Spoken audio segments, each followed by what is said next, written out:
ಜೋಡು ರಸ್ತೆ ಕಾಮಗಾರಿ ಗುಣಮಟ್ಟದಿಂದ ಕೂಡಿರಬೇಕು. ಜೆಎಸ್ ಪಾಟೀಲ್ 2 ಕೋಟಿ ರೂಪಾಯಿಗಳ ಅನುದಾನದಲ್ಲಿ ನಿರ್ಮಾಣವಾಗುತ್ತಿರುವ ನರೇಗಲ್ ಬಸ್ ನಿಲ್ದಾಣ ಶ್ರೀ ಅನ್ನದಾನೇಶ್ವರ ಕಾಲೇಜಿನ ಜೋಡು ರಸ್ತೆ ಗುಣಮಟ್ಟದಿಂದ ಕೂಡಿರಬೇಕು. ಗುತ್ತಿಗೆದಾರರು ನಿಗದಿತ ಅವಧಿಯಲ್ಲಿ ಕಾಮಗಾರಿಯನ್ನ ಪೂರ್ಣಗೊಳಿಸಿ ಸಾರ್ವಜನಿಕರಿಗೆ ಅನುಕೂಲ ಮಾಡಿಕೊಡಬೇಕು ಎಂದು ಶಾಸಕ ಜೆಎಸ್ ಪಾಟೀಲ್ ಹೇಳಿದರು. ಅವರು ಪಟ್ಟಣದ ರೈತ ಸಂಪರ್ಕ ಕೇಂದ್ರದ ಬಳಿ ಉದ್ದೇಶಿತ ಜೋಡು ರಸ್ತೆಗೆ ಭೂಮಿ ಪೂಜೆ ನೆರವೇರಿಸಿ ಮಾತನಾಡಿದರು.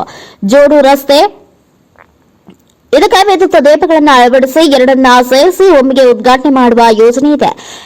ಪಟ್ಟಣದ ಅಭಿವೃದ್ಧಿಯ ವಿಚಾರದಿಂದ ಪಟ್ಟಣ ಪಂಚಾಯಿತಿ ಸದಸ್ಯರು ನಮ್ಮೊಂದಿಗೆ ಕೈಜೋಡಿಸಿದ್ದು ಅಭಿವೃದ್ಧಿಯ ಪರ್ವಕ್ಕೆ ಕಾರಣವಾಗುತ್ತಿದೆ ಎಂದು ಶಾಸಕ ಪಾಟೀಲ್ ಹೇಳಿದರು. ಈಗಾಗಲೇ ತಾಲೂಕಿನಲ್ಲಿರುವ ಕೆರೆಗಳಿಗೆ ನೀರು ತುಂಬಿಸುವ ಕಾರ್ಯಕ್ಕೆ ಒಪ್ಪಿಗೆ ದೊರೆತಿದ್ದು 42 ಕೋಟಿ ರೂಪಾಯಿಗಳ ವೆಚ್ಚದಲ್ಲಿ ಈ ಕಾಮಗಾರಿಯನ್ನ ಶೀಘ್ರದಲ್ಲಿಯೇ ಕೈಗೆತ್ತಿಕೊಳ್ಳಲಾಗುತ್ತಿದೆ. ಇದರಿಂದ ರೈತಾಪಿ ಜನರಿಗೆ ಸಾರ್ವಜನಿಕರಿಗೆ ಅನುಕೂಲವಾಗಲಿದೆ. ನರೇಗಲ್ ಶೈಕ್ಷಣಿಕ ಕ್ಷೇತ್ರ ಇದಕ್ಕೆ ಬೇಕಾದ ಕೆಲ ಸೌಲಭ್ಯಗಳನ್ನು ಒದಗಿಸಿಕೊಡಲು ತಾವು ಸಿದ್ಧ ಎಂದರು. ಈ ಸಾರಿ ತಾಲೂಕಿನಲ್ಲಿ 1,000 ಕೃಷಿ ಹೊಂಡಗಳನ್ನು ನಿರ್ಮಿಸುವ ಉದ್ದೇಶ ಹೊಂದಲಾಗಿದೆ.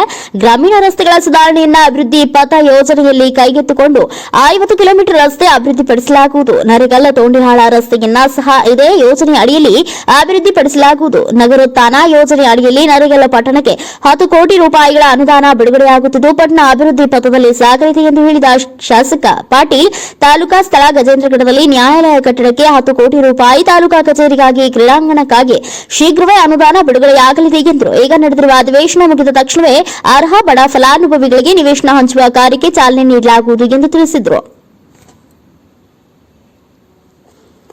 NKS TV 4 news Gajendragad.